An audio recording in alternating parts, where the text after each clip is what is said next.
కృపయు సమాధానము మీకు కలుగును గాక. ఆమేన్. దయచేసి సంగమంతా కూర్చోలను మనవి. దేవుని ప్రశస్త నామానికి మహిమ కలుగును గాక. మన ప్రభువు ప్రియరక్షకుడైన యేసు ప్రభుల వారు మనలను, మన కుటుంబాలను, బిడ్డలను, సంగమంతటిని ప్రేమించి 20 దినాల తర్వాత 21వ దినం శిలువ ధ్యానంలోని కూడా మనల్ని నడిపించి ఆయన సన్నిధిలో కూడుకొని ఆయనను స్తుతించి గణపరిచి ఆయన శ్రమానుభవాన్ని ధ్యానించే భాగ్యాన్ని మనకిచ్చినందుకు మొదటిగా తండ్రి అయిన దేవునికి కృతజ్ఞతాస్తుతులు చెల్లిస్తున్నాను. ఆయనను ఆత్మతోనూ సత్యముతోనూ ఆరాధించడానికి కూడి వచ్చిన మీ అందరికీ ప్రభుపేట వందనాలు. అందరికి వందనాలు. దేవుడు మిమ్మల్ని, మీ కుటుంబాలను మెండుగా దీవించును గాక.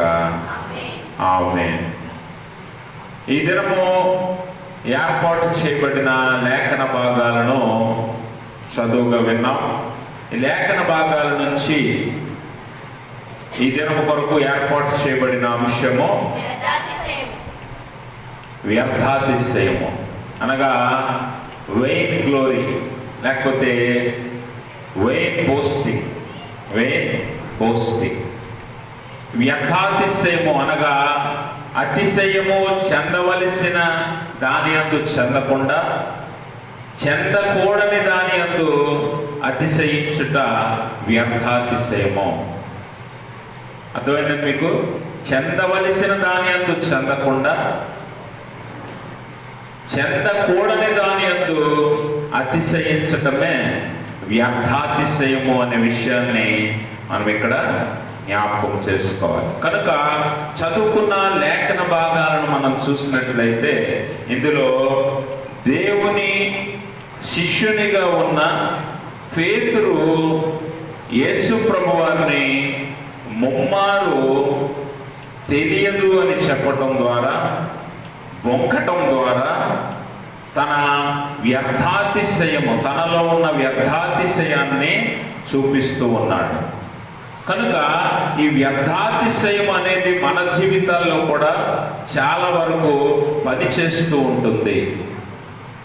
అనేక సందర్భాలలో మన యొద్ద ఉన్న అనేక విషయాలను బట్టి, లేకపోతే మనము కలిగి ఉన్న వాటిని బట్టి మనము అతిశయిస్తూ అదే సంతోషమని, అదే ఆనందమని మనము అనుకుంటూ వ్యర్థముగా అతిశయించి చాలా సమయాన్ని మన జీవితాల్లో వృధా చేసుకుంటాం. అన్నిటికంటే విలువైన వాటిని మనము పోగొట్టుకుంటూ ఉంటామనే విషయాన్ని మనం అర్థం చేసుకోవాలి. వాస్తవానికి దేని యందు ఆనందించాలో, దేని యందు సంతోషించాలో మొదటగా మనకు తెలియాలి. వేటిని ఆశించాలో, లేకపోతే వేటిని సంపాదించుకోవాలో మనకి తెలియాలి. అలా తెలియని పక్షంలో మనము వ్యర్థమైన వాటి యందు అతిశయిస్తూ ఉంటాం. వ్యర్థమైన వాటి యందు అతిశయిస్తూ ఉంటాం. ఆ అతిశయం వలన మనకేమి కూడా ఒరిగేదేమి ఉండదు, కానీ తిరిగి నష్టమే కలుగుతుంది.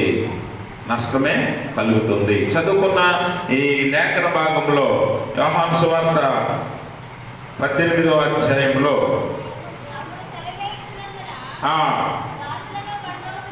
దాసులను, భద్రోతులను చలి కాచుకొనుచుండగా పేతురును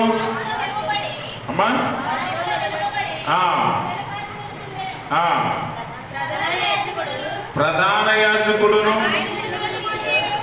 ఆయన శిష్యులను గూర్చి యేసును అడుగగా, యేసు నేను బాహాటముగా లోకము ఎదుట మాట్లాడి తిని యూదులందరూ కూడవచ్చు సమాజ మందిరములలోను దేవాలయములలోను ఎల్లప్పుడూ బోధించి తిని రహస్యముగా నేనేమియు మాట్లాడలేదు, నీవు నన్ను అడిగినేలా విన్నవారిని అడుగుము, ఇదిగో నేను చెప్పినది నీవెరుగుదు అని. గమనించండి, ఇక్కడ యేసు ప్రభు వారికి అలాగే పేతురు అలాగే శిష్యులకు మధ్య ఉన్న ఆ సందర్భంలో యేసు ప్రభు వారు మరి కొన్ని ప్రాముఖ్యమైన విషయాలు చెప్తూ ఉన్నాడు.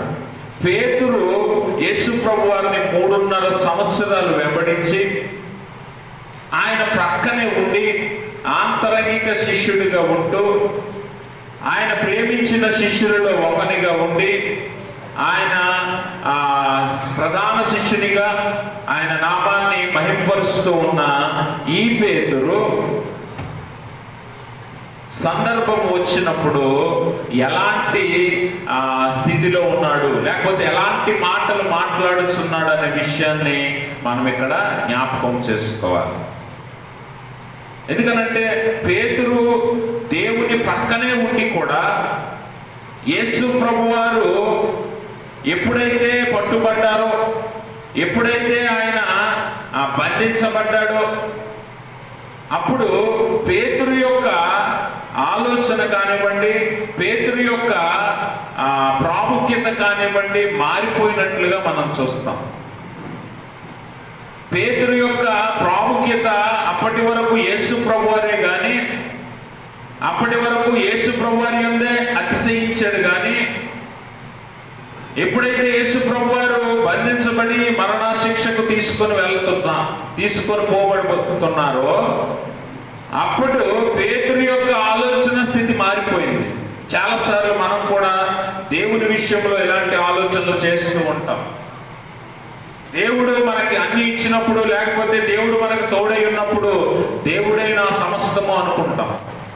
ఎప్పుడైతే దేవుని యొక్క నుండి మనం కొంచెం దూరంగా వెళతామో అప్పుడు మన ప్రాముఖ్యతలు, మన ఇష్టాలు అన్నీ కూడా మారిపోతూ ఉంటాయి. పేతురు చూడండి, ఉదయము కోడి కూసేలోపు ముమ్మారు యేసు ప్రభు వారు తెలియదని బొక్కినట్లుగా మనం అక్కడ చూస్తాం. అయితే ఈ 3 సార్లు మొట్టమొదట పేతురు చెప్పిన మాట ఏంటి? పేతురు ఏమంటాడంటే, నేను వానిని కాదు, నీవు యేసుతో కూడా ఉన్నవానివే కదా అని అంటే, నేను కాదు. రెండవ మాట ఏంటంటే, నీవు యేసుని ఎరుగుదువా అంటే నేను ఎరగను. మూడవది ఏంటంటే, మూడవసారి కూడా నువ్వు యేసుతో ఉన్నవాడివా అంటే ఒట్టు పెట్టుకుంటున్నాడు, నాకు తెలియదని. 3 సందర్భాలు పేతురు జీవితంలో యేసు ప్రభు వారు దూరంగా వెళ్ళిన తర్వాత జరిగినట్లుగా మనం చూస్తాం కదా. మొట్టమొదటి విషయం చూడండి, మొట్టమొదటి ఏమంటున్నాడు? నేను వారిని కాదు. మీరు ఎప్పుడైనా ఆలోచన చేస్తే, నువ్వు చెయ్యని తప్పు నీ మీద పడినప్పుడు, లేకపోతే నువ్వు కాదు అని చెప్పటానికి నువ్వు ఎలా మాట్లాడతావు అంటే చాలా గర్వంగా, లేకపోతే ధైర్యముగా మాట్లాడుతున్నట్లుగా నువ్వు నటిస్తావు. ధైర్యంగా మాట్లాడుతున్నట్లుగా నువ్వు నటిస్తావు. వాస్తవానికి అందులో అతిశయము తప్ప ఏమీ కనిపించదు. నేను కాదు అని చెప్తూ ఉన్నావు కానీ నేను కాదు అని భయపడుతూ ఎవరు చెప్పరు కదా. అందుకనే అక్కడ పేతురు ఆ 3 మాటలు పలికినప్పుడు కూడా పనికిరాని దాని యందు అతని ప్రాధాన్యత నుంచి విలువైన యేసు ప్రభు వారిని పక్కన పెడుతూ ఉన్నాడు. విలువైన యేసు ప్రభు వారిని పక్కన పెడుతూ ఉన్నాడు. అందుకనే మనం గమనించవలసిన విషయం ఏంటంటే, మన ప్రాధాన్యత మారినప్పుడు దాని మీద ప్రేమ పెరిగి దాని యందు మనం అతిశయిస్తూ ఉంటాం, దాని యందు మనం ఆనందిస్తూ ఉంటాం. ఇప్పుడు యేసు ప్రభు వారు ప్రాధాన్యత కాకుండా పేతురికి ఇప్పుడు ప్రాధాన్యమైనది, విలువైనది ఏంటి? తన ప్రాణం. తన ప్రాణం. అందుకని పేతురు తన ప్రాణాన్ని దక్కించుకోవడానికి, అలాగే వారి యొద్ద నుండి తప్పించుకోవడానికి పేతురు మాట్లాడుతున్న మాట చూడండి. పేతురు ఏమంటున్నాడు? నేను ఆ యేసుని వెంబడించిన వాడిని కాను, నేను ఆయనను ఎరుగను, నేను ఆయనతో ఉన్నవాడిని కానని నేను ఒట్టు పెట్టుకుంటున్నాను అని 3 సార్లు బొక్కడం మనం చూస్తాం. మీరు గమనించాలి, ఇదే పేతురు యేసు ప్రభు వారి కొరకు మలుపు చెవి నరికాడు. ఆ పైన ఆ లేఖనంలో అదే చదివింది, నిన్న ధ్యానించాం. ఇదే పేతురు అవసరమైతే నీ కోసం ప్రాణం పెడతాం ప్రభువా అని మాట్లాడాడు, ప్రగల్భాలు పలికాడు. ఇదే పేతురు అందరి అపోస్తలులకు ముందుండి యేసు ప్రభువారికి అత్యంత సన్నిహితునిగా ఉండి నడిచిన వాడుగా ఉన్నాడు. ఇలాంటి పేతురు ఇప్పుడు మాట్లాడుతున్న మాటలు చూడండి. అంటే పనికిరాని దాని యందు అతిశయము చెందుతూ వ్యర్థమైన వాటి యందు మనస్సుంచి మరి తన ప్రాధాన్యతను మార్చాడు. ఈరోజు చాలా మంది దేవుని యందు, అందుకనే అతిశయించేవాడు దేని యందు అతిశయించాలని వాక్యం చెప్తుంది, ప్రభువునందే అతిశయించాలని దేవుని లేఖనం చెప్తుంటే, ప్రభువునందే అతిశయించాలని దేవుని లేఖనం చెప్తుంటే, ఇక్కడ పేతురు యేసు ప్రభువారి ప్రాధాన్యత పక్కన పెట్టి తన ప్రాణము మీద ఆశ పెట్టుకొని దాని యందు అతిశయించుచున్నాడు. ఈరోజు మీరు గమనించాలి, మన దగ్గర బలం ఉన్నా, మన దగ్గర శక్తి ఉన్నా, మన దగ్గర డబ్బున్నా, మన దగ్గర ఏమున్నా, అందమున్నా, అన్నీ కూడా ఒకరోజు వ్యర్థము అనే విషయాన్ని మనం అర్థం చేసుకోవాలి. దేని యందు మనం ఆనందించుచున్నామో, దేని యందు మనం అతిశయించుచున్నామో ఒకసారి ఆలోచన చేసుకుంటే అవన్నీ కూడా వ్యర్థమే, అవన్నీ కూడా ఉపయోగం లేనివే అనే విషయాన్ని మనం తెలుసుకోవాలి. కాబట్టి పేతురు తన ప్రాణమును బట్టి అతిశయపడుతున్నాడు. వాస్తవానికి ప్రాణము విలువైనదైనప్పటికీ అది కూడా వ్యర్థమే అన్న సంగతి మనం మొదట తెలుసుకోవాలి. ఎందుకంటే ఏదో ఒక దినాన, ఏదో ఒక రోజు మన ప్రాణమును కూడా పోగొట్టుకోవలసిందే, మన ప్రాణమును కూడా పోగొట్టుకోవలసిందే. కాబట్టి ఆ ప్రాణమును అత్యంత అధికముగా ప్రేమించటం వలన మనము పొందేదేమీ లేదు. అదే దేవుణ్ణి ప్రేమిస్తే దేవుడు నీకు అంటున్నాడు, నా యందు విశ్వాసం ఉంచువాడు చనిపోయినను బ్రతుకును, నా కొరకు తన ప్రాణము పెట్టివాడు దానిని మరలా దక్కించుకొనుడు అంటున్నాడు. కనుక నువ్వు దేని యందు సంతోషపడాలట, దేని యందు అతిశయించాలట, నీ ప్రాణమందో, నీ జీవితమందో, నీ కలిగి ఉన్న వాటి అందో కాదు, కానీ అన్నీ నీకు ఇచ్చిన నీ దేవుని యందు నువ్వు అతిశయించాలి. కానీ ఇక్కడ పేతురు యేసు ప్రభువారు ఎప్పుడైతే దూరం అయ్యాడో, లేకపోతే యేసు ప్రభువారికి ఎప్పుడైతే దూరం అయ్యాడో పేతురు వెంటనే తన ప్రాణభీతి, తన ప్రాణం మీద తీపి ప్రారంభమైంది.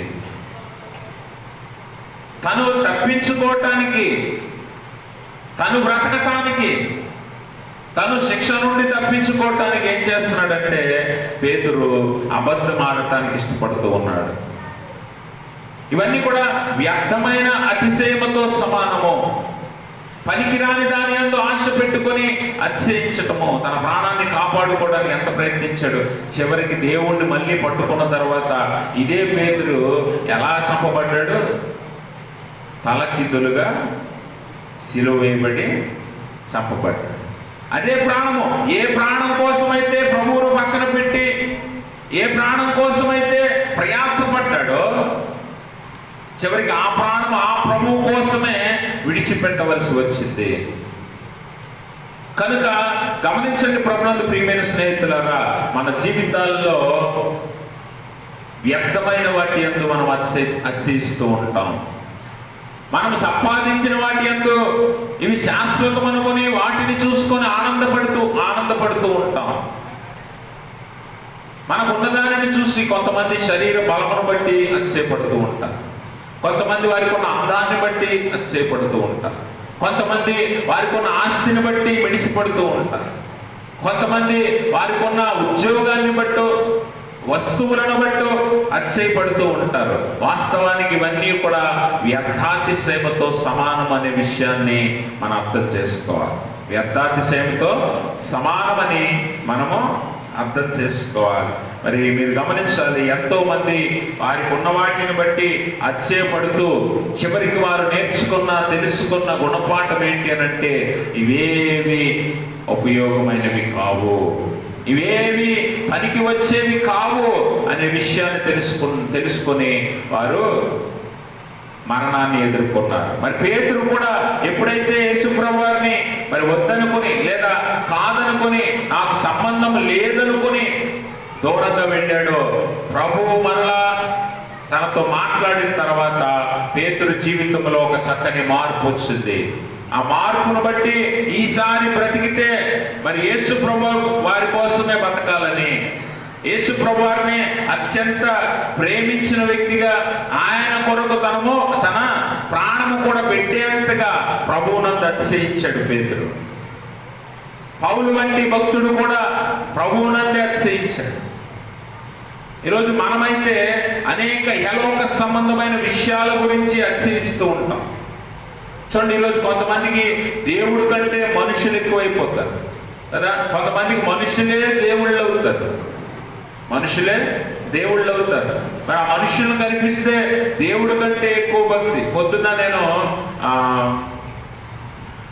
ఒక మీటింగ్కి వెళ్తాక అక్కడ ఒక ఆయన మనుషులను చూసి ఇలా వంగి దండాలు పెడుతున్నాడు. అంత అవసరం లేదు. మనుషులకు నువ్వు అంత ప్రేమను లేక మనుషుల పట్ల అంత అతిశయాన్ని నువ్వు చూపించాల్సిన పని లేదు. దేవునికి మాత్రమే నీ అతిశయము, దేవుని యందు మాత్రమే నువ్వు అతిశయపడాలి. ఎందుకంటే దేవుడే నీకు సమస్తమును దయచేసిన వాడు అనే విషయాన్ని మనము అర్థం చేసుకోవాలి. కాబట్టి గమనించండి ప్రభునందు ప్రియమైన స్నేహితులారా, దేవుని యందు తప్ప ఏ విషయమందు నువ్వు అతిశయపడినా అదంతయు కూడా వ్యర్థమే, అదంతయు కూడా వ్యర్థాతిశయమే అన్న విషయాన్ని మనం అర్థం చేసుకోవాలి. ఎందుకంటే ఈ భూమి మీద ఏది శాశ్వతం కాదు, ఏది నిలవదు, ఏది నీకు మిగలదు. ఆఖరికి నీ శరీరము కూడా నీకు మిగలదన్న విషయాన్ని నువ్వు తెలుసుకోవాలి. నీ శరీరము కూడా నీకు మిగలదనే విషయాన్ని నువ్వు మనందరము తెలుసుకోవాలి. అందుకే అతిశయించేవాడు ప్రభువునందే అతిశయించాలి. కాబట్టి మరి పేతురు ఎలాగైతే తెలుసుకొని దేవుని తట్టు తిరిగి దేవుని యందు అతిశయించాడో అలాగున మనము కూడా మన జీవితాలలో మరి దేవుడే ప్రాముఖ్యమని, దేవుణ్ణే మనం అత్యధికముగా ప్రేమించగలిగి దేవుని యందు ఆనందించగలిగిన వారముగా ఉన్నప్పుడు దేవుడు మరి మన యందు ఆనందిస్తాడు. ఎందుకంటే మనం విలువైన దానిని ఎంచుకున్నామన్న సంగతి మనకి తెలుస్తుంది. మరి యేసు ప్రభువు అంటున్నాడు, మరియా మార్తల ఇంటికి వెళ్ళినప్పుడు మరియేమో యేసు ప్రభువు వారి పాదముల దగ్గర కూర్చుని ఉంది, మార్తేమో వంటగదిలో ఉండి అనేక పనులను పెట్టుకొని ఉంది. అప్పుడు మార్త వచ్చి, ప్రభువా మరి నాకు సహాయము చేయట్లేదు అన్నప్పుడు యేసు ప్రభువు అంటున్నాడు, మరియా దేన్ని తెచ్చుకుంది? ఉత్తమమైనది ఎంచుకుంది. నీ జీవితంలో ఏది ఉత్తమమో లేదా ఏది ప్రాముఖ్యమో మొదలు నువ్వు తెలుసుకో. చాలాసార్లు నేను చెప్తూ ఉంటాను మీకు, ఆలయము కంటే ఆరాధన కంటే ఇతర విషయాలు మీకు ఎక్కువ అవ్వకూడదని నేను చెప్తూ ఉన్నా. చాలా మందికి ఇప్పుడు ఇతర విషయాలు ఎక్కువగా ఉంటాయి. ఆరాధన, ఆలయము, దేవుడు ప్రాముఖ్యత ఇవ్వరు, కానీ ఇతర విషయాల మీద ఎక్కువ ప్రాముఖ్యతనిస్తూ ఉంటారు. ఇది నువ్వు వ్యర్థమైన దాన్ని ఎంచుకొని దాని యందు ఆనందిస్తున్నావు. అది కేవలము కొద్ది కాలము నీకు సంతోషాన్ని ఇవ్వచ్చేమో, కానీ ఒకరోజు నువ్వు దుఃఖించి పశ్చాత్తాపడే దినానికి వస్తుంది. అందుకనే శాశ్వతమైన ప్రభువునందు మాత్రమే నువ్వు ఆనందించాలి, శాశ్వతమైన ప్రభువునందు మాత్రమే నువ్వు అతిశయించాలి. మరియా అన్ని వద్దనుకుంది, ఏ పని పెట్టుకోవడానికి ఇష్టపడలా. ఎవరి దగ్గర కూర్చుంది? యేసు ప్రభు వారి పాదాల దగ్గర కూర్చుంది. అదే ఉత్తమమైనదట. యేసు ప్రభు వారు కూడా సాక్ష్యం ఇస్తున్నాడు. ఆమె ఎంచుకున్నదే గొప్పది అని ఆమె చెప్పడం కాదు, ప్రభువు చెప్తూ ఉన్నాడు ఆమె ఉత్తమమైనది ఎంచుకుంది అని. ఈరోజు నీకున్న నీ జీవితంలో ఉత్తమమైనదిగా దేన్ని ఎంచుతున్నావు? ఉత్తమమైనదిగా దేన్ని ఎంచుతున్నావు? నాకంటే ఎక్కువగా ఎవరినైనా దేన్నైనా ప్రేమిస్తే వాడు నాకు పాత్రుడు కాడని యేసు ప్రభువు వారు తెలియజేస్తున్నాడు. ఎందుకనంటే నువ్వు నీ భార్యను ప్రేమించవచ్చు, నీ భర్తను ప్రేమించవచ్చు, నీ పిల్లలంటే నీకు పిచ్చయి ఉండొచ్చు, లేకపోతే నీ కుటుంబ సభ్యులు, నీ స్నేహితులు, లేకపోతే నీకున్న ఇతర విషయాలు, వస్తువులు కావచ్చు, ఆస్తులు కావచ్చు, ఉద్యోగాలు కావచ్చు, ఏదైనా నీకు అత్యధికముగా ఎక్కువ అవ్వచ్చు, కానీ అవన్నీ కూడా వ్యర్థమే అన్న సంగతి మరి యేసు ప్రభువు వారే తెలియజేస్తూ ఉన్నాడు. కాబట్టి నా నిమిత్తమో ఏది విడిచిపెట్టినా, తల్లిదండ్రులైనా, అన్నదమ్ములైనా, అక్క చెల్లెలైనా, ఎవరినైనా, పొలములైనా, స్థలములైనా విడిచిపెడితే వానికి 100 రెట్లు తిరిగి ఇస్తానంటున్నాడు. జీవ కిరీటాన్ని ఆయన ఇస్తానంటున్నాడు. కాబట్టి అత్యధికముగా మనకి దయచేసి యేసు ప్రభువారి పట్ల మాత్రమే మనము అతిశయించాలి అనే విషయాన్ని ఈరోజు లేఖనం మనకి తెలియజేస్తూ ఉంది. పేతురు తన జీవిత అనుభవం ద్వారా మనకు తెలియజేసే పాఠం ఏంటి అని అంటే, మనము దేని యందు కూడా అతిశయించటానికి వీలు లేదు, దేని యందు కూడా గర్వించటానికి, ఆనందించటానికి అవకాశం లేదు. ఎందుకనంటే ఏది కూడా నీ స్వశక్తి చేత లేకపోతే నీ స్వకష్టము చేత నువ్వు సంపాదించలేదు. అన్నీ దేవుడే సమకూర్చి ఉన్నాడు, అన్ని దేవుడే సృష్టించి ఉన్నాడు కనుక దేనిని చూసి కూడా నువ్వు అతిశయించడానికి వీలు లేదు. కేవలము దేవుని యందు మాత్రమే నువ్వు అతిశయించాలి, కేవలము దేవుని యందు మాత్రమే అతిశయించాలి. కాబట్టి గమనించండి ప్రభునందు ప్రియమైన స్నేహితులారా, మరి మనము మన జీవితాల్లో 2వ కొరింథీ పత్రిక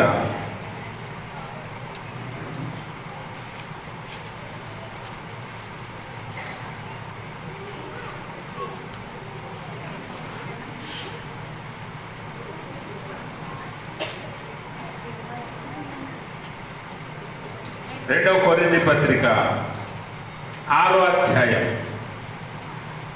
14వ వచనం చదవండి.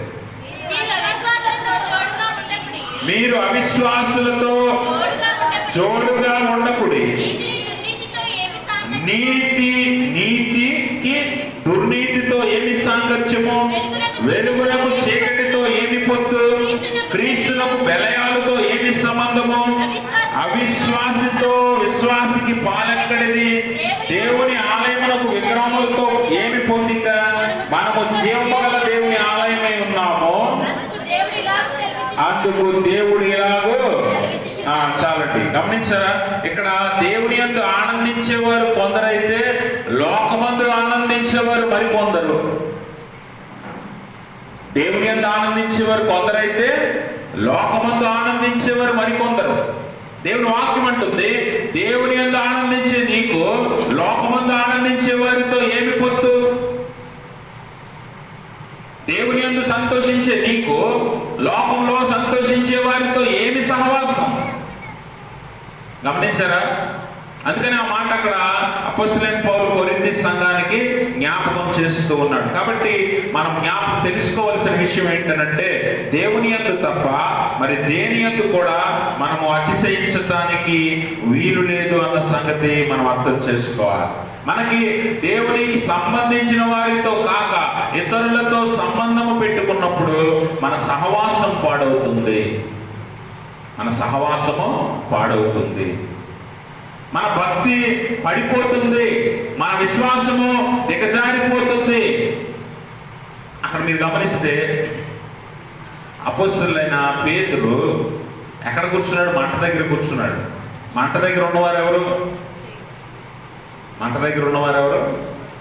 అక్కడున్న భద్రోతులు వారు ఏమని చెప్పుకుంటారు? వాస్తవానికి యేసుప్రభు వారిని బంధించిన తర్వాత, యేసుప్రభు వారిని బంధించారు, చాలా భయంకరమైన శిక్ష ఉంటుంది ఆ యేసుప్రభు అనే ఆయనకి. ఆయనతో తిరిగిన వాళ్ళు కూడా పట్టుకుంటారని చెప్పుకుంటారుగా, అవునా కాదా? అవునా కాదండి? దేవునికి స్తోత్రం. ఆయన్ను బంధించారు, ఆయన్ను మరణశిక్ష విధిస్తారేమో, ఆయన బహుగా హింసిస్తారేమో, చిత్రవద చేస్తారేమో, ఆయనతో తిరిగిన వారిని కూడా పట్టుకుంటారేమో అని చెప్పుకుంటారుగా ఊర్లో. మనం కూడా ఇలాగే చాలాసార్లు మాట్లాడుకుంటాం కదా. అప్పుడు పేతురు ఆ మాటలు వింటున్నాడు, ఆ మాట దగ్గర నిలబడి. బహుశా వినుండొచ్చు. ఆ మాటలను బట్టి తన విశ్వాసం అన్ని పడిపోయాయి. అందుకనే నువ్వు కూడా యేసుతో ఉన్నవాడువా అని అడగగానే నేను అతన్ని కాదు అని అబద్ధం ఆడుతున్నాను. అంటే సహవాసంలో కూడా వ్యత్యాసం ఉంది. అందుకే ఎవరితో సహవాసం చేస్తున్నావో చూడు, ఎవరితో నువ్వు సమయం గడుపుతున్నావో చూడు. గంట సేపు ఆదివారమో లేకపోతే ఇలాంటి ఆరాధనలో కూర్చొని ఆలయంలో దేవుడితో గడిపేస్తానని బయటికి వెళ్ళి మిగిలిన 23 గంటలు లోకంలో ఉన్న చెడు సహవాసాలతో ఉంటే నీ బ్రతుకు ఎప్పటికీ మారదు. ఇంకా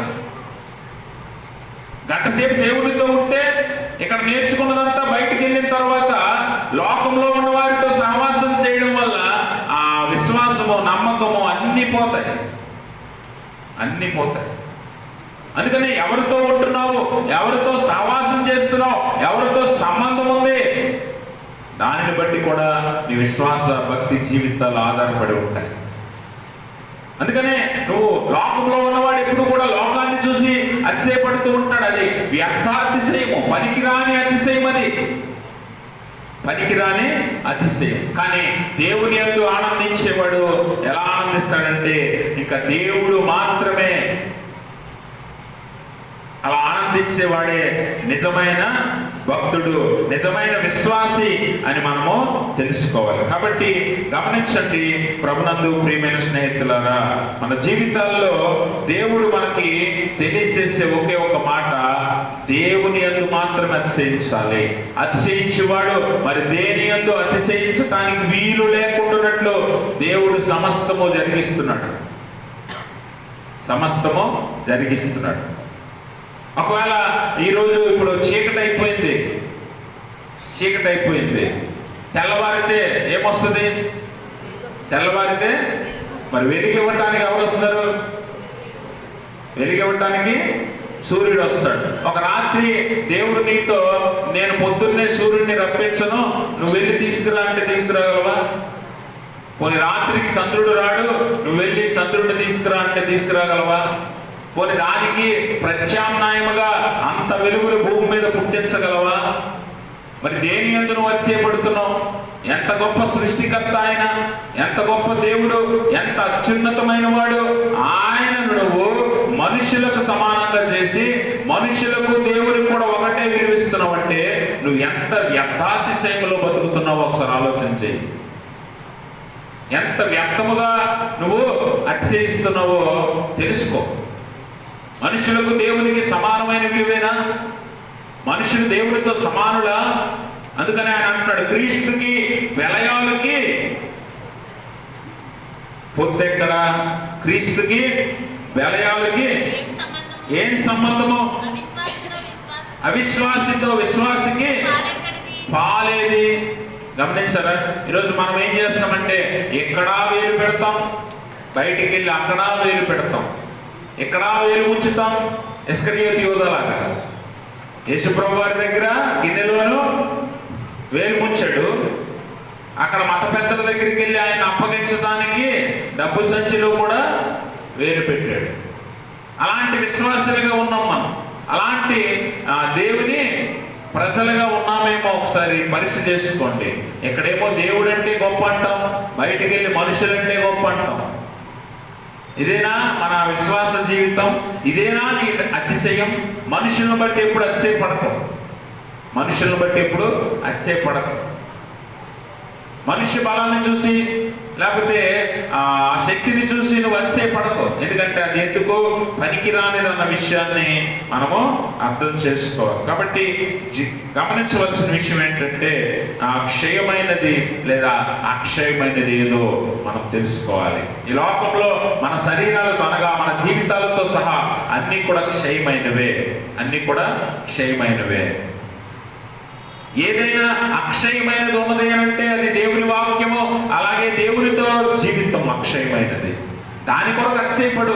నా ప్రభువు నాకున్నాడు అని అతిశయపడు. నా ప్రభువు నా కొరకు ప్రాణం పెట్టాడని అతిశయపడు. ఒకసారి ఆ శిలువను చూసి ఆ శిలువ మీద క్రీస్తు నీ కొరకు ప్రాణం పెట్టిన రీతిని గుర్తు చేసుకో. నీ కోసం అంత గొప్ప త్యాగం ఎవడు చేస్తాడని ఆలోచన చేయి. దేవుడు తప్ప మరెవడు నీ కొరకు అంత త్యాగం చేయడు. అందుకే అందుని బట్టి ఆయన యందు మాత్రమే అతిశయపడాలి. ఆయన పొందిన దెబ్బలు, లేకపోతే ఆయన పడిన శ్రమలు, ఆయన పెట్టిన ప్రాణము, ఆయన కార్చిన రక్తము ఒకసారి జ్ఞాపకం చేసుకో. నీకు అప్పుడు దేని యందు అతిశయించాలో నీకు అర్థమవుతూ ఉంది. దేని యందు ఆనందించాలో, దేని యందు గర్వించాలో నీకు అర్థమవుతుంది. గమనించండి ప్రభునందు ప్రియమైన స్నేహితులారా, దేవుని వాక్యం అంటుంది, పేతురు అలాగా 3 సార్లు మొక్కిన తర్వాత తనలో తాను పశ్చాత్తాపడ్డాడు. గుర్తుపెట్టుకోండి, ఏడుస్తున్నాడు, కన్నీరు కారుస్తున్నాడు, పశ్చాత్తాపంతో దుఃఖపడుతూ ఉన్నాడు. ఎందుకో తెలుసా? దేవుని యందు కాక తన ప్రాణమందు, తన బ్రతుకునందు అతిశయించడానికి ప్రయత్నం చేశాడు. వ్యర్థాతిశయమని తెలుసుకున్నాడు. వెంటనే పశ్చాత్తాపడుతూ ఉన్నాడు, దేవుని యందు ఏడుస్తూ ఉన్నాడు, దేవుని యందు ఆనందించడానికి సిద్ధపడుతున్నాడు. ఈరోజు మనం ఎంతకాలము జీవించిన ఈ బ్రతుకుల్లో ఎన్నో విషయాలలో మనకి పనికిరాని విషయాలు యందు ఆనందించచ్చు, పనికిరాని విషయాల యందు మనము దృష్టి పెడుతూ వాటి యందు అతిశయిస్తూ మనము బ్రతుకుతూ ఉన్నాం. కొంతమంది చూడండి, ఇప్పుడు మనకు ఆశ, ఇల్లు కట్టాలని ఆశ ఉందనుకోండి, కష్టపడి ఇల్లు కట్టుకున్న తర్వాత ఆ ఇంటి మీద నీకు ఆశ పెరుగుతుంది. ఆ ఇంటిని చూసి అతిశయపడుతూ ఉంటాం. నా అలాగే ఇల్లు ఎవడో కట్టలేదండి, ఎంత కష్టపెట్టినో తెలుసా అండి, 30 లక్షలు 50 లక్షలు ఖర్చు పెట్టి ఇల్లు కట్టాను అని అతిశయపడుతూ ఉంటాం. నువ్వు అతిశయపడుతూ ఉంటాం. ఒకవేళ ఏదైనా ఒక వస్తువు నువ్వు సంపాదించుకుంటే ఆ వస్తువును బట్టి నువ్వు అతిశయపడుతూ ఉంటావు. ఎంతో కష్టపడి సంపాదించానండి, ఎంతో కష్టపడి సాధించానండి. ఇవన్నీ కూడా వ్యర్థాతిశయం అన్న సంగతి నీకు ఒక రోజు అర్థమవుతుంది. అప్పటికే నీ జీవితంలో చాలా సమయం నువ్వు పోగొట్టుకుని ఉంటావు. అందుకనే దేవుడు అంటున్నాడు, అతిశయించువాడు ప్రభువునందు అతిశయించాలి. నీ అతిశయమో దేవుని యందు మాత్రమే ఉండాలి. ఎందుకనంటే ఆయన మాత్రమే నిన్ను సదాకాలము నిలిచేవానిగా దేవునితో పరలోకంలో తీసుకెళ్తాడు, పరలోకంలో ఉంచుతాడు. ఎందుకంటే నువ్వు దేన్ని ఇల్లుని నమ్ముకున్నావు, ఇంటిని బట్టి అతిశయపడ్డావు. ఇల్లు ఎంతకాలం ఉంటుంది అంటారు, ఇల్లు ఎంతకాలం నిలిచిపోద్ది అంటారు. నువ్వు ఎంత గట్టిగా కట్టినా మహా అయితే నువ్వు వెళ్ళిపోయినా ఒక్కొక్క 20-30 సంవత్సరాలు ఉంటుందేమో, 100 సంవత్సరాలు ఉంటుందేమో ఇల్లు. తర్వాత ఆ ఇల్లు కూడా శిథిలం అయిపోతుంది. నువ్వు సంపాదించిన ఆస్తి నీ తర్వాత వచ్చే నీ కొడుకులు, నీ కూతుళ్ళు సరైన వాళ్ళు అయితే ఇంకొక తరమో ఇంకొక 2 తరాల్లో నిలబెడతారు. ఒకవేళ నీ కొడుకు కూతురు సరైన వాళ్ళు కాదనుకోండి, నువ్వు వెళ్ళిపోగానే అయిపోతుంది. అంతేనా? నువ్వు 60-70 సంవత్సరాలు కష్టపడి సంపాదించింది ఆ 10 ఏళ్లలో ఖాళీ చేసేస్తారు నీ కొడుకులు కూతురు సరైన వాళ్ళు కాకపోతే. మంచి వాళ్ళు అనుకోండి నీలాగే, వాళ్ళు కూడా ఒక తరానికి దాచి ఉంచుతారు అంతే, అంతకుమించి అది మిగలదు. మరి దేని బట్టి నువ్వు అతిశయపడుతున్నావు? నీ ప్రాణమా? అదైనా ఉంటుందా? పోనీ నువ్వు సంపాదించిన ఇంటికైనా కట్టినోడు ఒక 30 సంవత్సరాలు 40 సంవత్సరాలు గ్యారెంటీ ఇస్తాడు. ఇది ఒక 30-40 సంవత్సరాలు మీరు చూసుకోక్కర్లేదని అంటాడు. అవునా? ఇంట్లో ఒక ఎలక్ట్రానిక్ వస్తువు కొన్నాం అనుకోండి, ఆ వస్తువు గ్యారెంటీ ఉంటుంది. నేను ఒక చిన్న మెమరీ కార్డు కొన్నాం, ఆ మెమరీ కార్డు కొంటే 1 ఇయర్ గ్యారెంటీ అంటే అన్నాడు. మరి అన్నింటికి ఎంతో కొంతకాలం నిలుస్తుంది అని గ్యారెంటీ ఉంది. వాటి అందు అతిశయిస్తున్నావు. నీ ప్రాణమందు కూడా అతిశయిస్తున్నావు. మరి ప్రాణానికి గ్యారెంటీ ఏది? ప్రాణానికి గ్యారెంటీ ఏమైనా ఉందా? కొన్ని ఎవరైనా ఇవ్వగలరా? ఏమీ లేదు. అలాంటి దాని యందు, వ్యర్థమైన దాని యందు అతిశయపడుతూ ఉన్నాం. దేవుడు పిలవగానే ఎవరికి వారు సిద్ధపడి వెళ్ళిపోవలసిందే. అలాంటి అల్పమైన ప్రాణము కొరకు మనం అతిశయపడుతూ దాన్ని కాపాడుకోవటానికి, దాన్ని సంపాదించుకోవటానికి, లేకపోతే దాన్ని కాపాడుకొని మనం జీవించటానికి ఎంతో ప్రయత్నం చేస్తున్నాం. ఎన్నో అబద్ధాలు, లేకపోతే ఎన్నో వేషధారణ జీవితాలు జీవిస్తూ ఉన్నాం. మనం అన్నిటి యందు వ్యర్థాతిశయమే, పనికిరాని అతిశయాన్ని చూపిస్తూ ఆ బ్రతుకులు మనం జీవిస్తూ ఉన్నాం. కాబట్టి గమనించండి ప్రభునందు ప్రియమైన స్నేహితులారా, మన జీవితాల్లో దేవుడు మాత్రమే శాశ్వతము. చదువుకున్న పాత నిబంధన పాఠ్యభాగం ఒకసారి తీయండి. పాత నిబంధన పాఠ్యభాగం యెషయా గ్రంథం 50వ అధ్యాయం. కొట్టువారికి నా వీపును అప్పగించి తిని, వెంట్రుకలు పెరిగివేయి వారికి నా చెంపలను అప్పగించి తిని, ఉమ్మివేయి వారికి అవమానపరచు వారికి నా ముఖము దాచుకొనలేదు. ప్రభువు యెహోవా నాకు సహాయం చేయవాడు గనుక. గమనించారా? ఇంతకీ యేసు ప్రభు వారిని గురించిన ప్రవచనం ఇది. యెషయా ప్రవక్త ద్వారా దేవుడు యేసు ప్రభు వారిని గురించిన మాటలు తెలియజేస్తూ ఉన్నాడు. ప్రవచనాలు. ఈ ప్రవచనాలలో భక్తుడు తెలియజేసిన ఈ మాటలలో యేసు ప్రభు వారు ఎలాంటి స్థితిలో ఉన్నాడట? కొట్టువారికి నా వీపును అప్పగించి తిని, అలాగే వెంట్రుకలు పెరిగి వేయవారికి నా చెంపలను అప్పగించి తిని, ఉమ్మి వేయి వారికి అవమానపరిచే వారికి నా ముఖము దాచుకోలేదు. ఇంతకీ ఆయన ఎందు నిమిత్తము ఇది చేస్తున్నాడో ఎప్పుడైనా అర్థం చేసుకున్నారా? ఏమండి, నువ్వు చేసిన ఏదైనా భయంకరమైన తప్పు, ఒకవేళ నువ్వే పక్కింట్లో దొంగతనం చేస్తావు అనుకోండి, ఒక బంగారమో ఒక డబ్బో ఏదో వస్తువో దొంగతనం చేస్తే నువ్వు దొరికిపోయావు అనుకోండి. దొరికిపోతే నిన్ను భయంకరంగా శిక్షించాలని అందరూ కేకలేస్తున్నప్పుడు నీ శిక్ష బదులు వేరొక నీ కుటుంబ సభ్యుడు, నీ సహోదరుడు, రక్త సంబంధం వచ్చి నీకు ఆ శిక్ష వేయొద్దు, నీ బదులు నేను భరిస్తాను అని ఎవరైనా చెప్తారా? కుటుంబ సభ్యులైనా సరే చెప్తారా? ఈరోజు నువ్వు ఎందుకు అతిశయించాలో తెలుసా? ప్రభువునందు ఆయన నీ కోసము సిగ్గుపడకుండా తన ముఖం మీద ఉమ్మి వేయించుకున్నాడు, తన వీపుని అప్పగించాడు, అలాగే తన వెంట్రుకలకు సైతము పెరిగించుకోవటానికి కానీ, అవమానపడటానికి కానీ, లేకపోతే అపహసించబడటానికి కానీ ఏ మాత్రము వెనక తీయలేదు. దీన్ని బట్టి నువ్వు అర్థం చేసుకోవాల్సిన ప్రాముఖ్యమైన విషయం ఏంటంటే, యేసు ప్రభువారు నీ కోసం ఎంతో త్యాగం చేయడానికి సిద్ధపడుతున్నాడు కాబట్టి, ఆయన నిన్ను పాపం నుండి తప్పించడానికి సిద్ధపడుతున్నాడు కాబట్టి ఆయన ఎంత మాత్రం నువ్వు అతిశయించాలి. ఎందుకంటే ఎంత త్యాగపూరితంగా ప్రాణం పెట్టే ఒక గొప్ప రక్షకుడు నీ కోసం ఉన్నాడు. ఆయన శరీరములో నడినెత్తి నుంచి అరికాలు వరకు నీ కొరకు గాయాలు పొందాడు.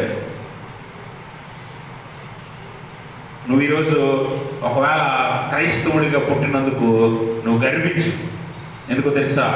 క్రైస్తవుడిగా పుట్టినందుకు నువ్వు అతిశయించు. ఎందుకంటే నీ కోసం ఒక గొప్ప దేవుడు త్యాగం చేశాడు కనుక. చనిపోతే నువ్వు ఎందుకు పనికిరాని వాళ్ళగా నరకంలో అయితే పడవేయబడవు. దేవునికి స్తోత్రం.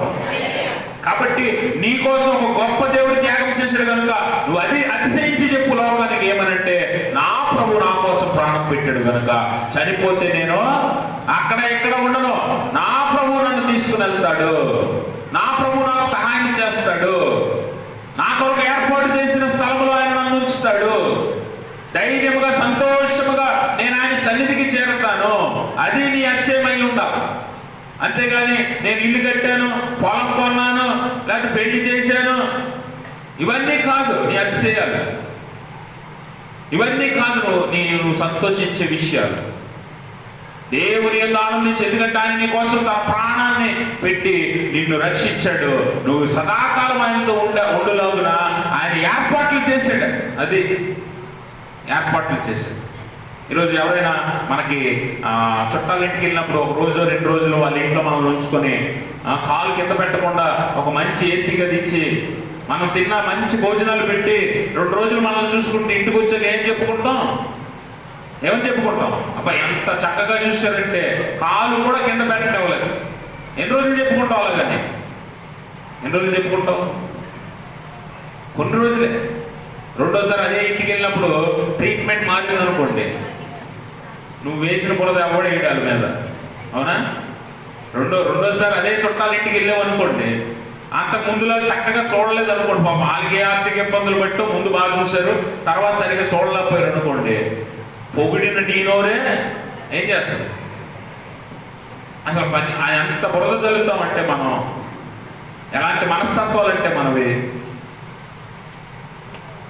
మనము అసలు మనుషుల యొక్క పరువు తీసేసి మనుషుల యొక్క పేరు ప్రతిష్టలు పోగొట్టే అంత భయంకరమైన స్థితికి కూడా దిగజారిపోతాం మనుషులు.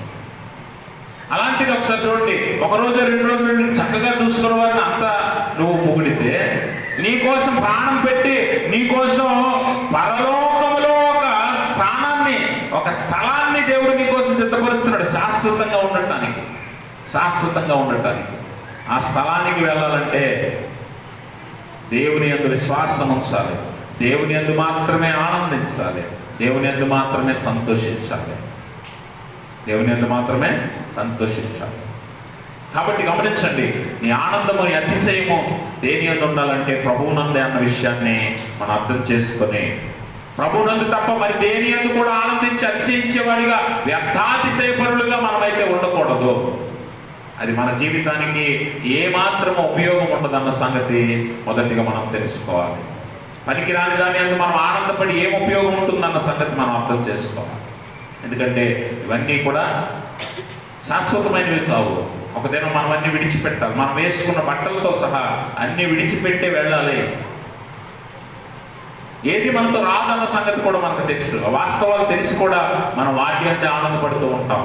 బట్టల యందు, బంగారం యందు, ఇళ్ల యందు, పొలముల యందు, లేకపోతే ఆస్తుల యందు, సన్నిహితుల యందు, కుటుంబాల యందు, మన దగ్గర ఉన్న బలము, శక్తి, లేకపోతే ఉద్యోగము, చదువులను బట్టి మనం అచ్చేపడుతుంటాం. అన్నీ వదిలేసి వెళ్ళిపోవాలి, అన్నీ వదిలేసి వెళ్ళిపోవాలి.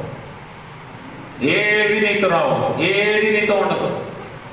కాబట్టి గమనించండి ప్రభునందు ప్రియమైన స్నేహితులారా, దేవుని వాక్యం అంటుంది, అతిశయించువాడు ప్రభునందు మాత్రమే అతిశయించాలి. అలా అతిశయించువాడు దేవునితో సదాకాలం ఉంటాడు. అందుకనే అపోస్తలులైనా కూడా దేవుని యందు ఆనందించారు కనుకే వారు ఇహలోక జీవితాన్ని లక్ష్య పెట్టలేదు, ఇహలోక జీవితాన్ని లెక్క చేయలేదు. కానీ ప్రభువునందు వారు ఆనందించారు, సంతోషించారు, ప్రభు కొరకే పని చేశారు, ప్రభు కొరకే జీవితాన్ని అర్పించారు. వారికైతే పరలోకంలో స్థానం ఉంది. మరి నీకుందా, నాకుందా, మనకుందా అని మనల్ని, మన జీవితాలని, ఆత్మీయ జీవితాలను ఒకసారి సరి చేసుకునే ప్రయత్నం చెయ్యాలి. చేయకపోతే ఈ లోకంలో ఉన్న వాటి మీద ఆనందించి లోకంలో ఉన్న వస్తువులు ఎలా గతించిపోతాయో నువ్వు కూడా అలాగే గతించిపోతావు. అలాంటి ఇహలోక సంబంధమైన విషయాల యందు దృష్టి పెట్టక దేవుని మీద నీ దృష్టి పెట్టు. ఆయన యందు ఆనందించు, అతిశయించు. అదే నీకు మేలు, అదే నీకు ఆశీర్వాదం. అట్టి స్థితి దేవుడు తన పరిశుద్ధాత్మ ద్వారా మనందరికీ దయచేయును గాక. ఆమేన్. సమస్త జ్ఞానం మించిన దేవుని సమాధానం యేసుక్రీస్తు వల్ల మీ హృదయములకు, మీ తలంపులకు కావలి ఉండును గాక. ఆమేన్.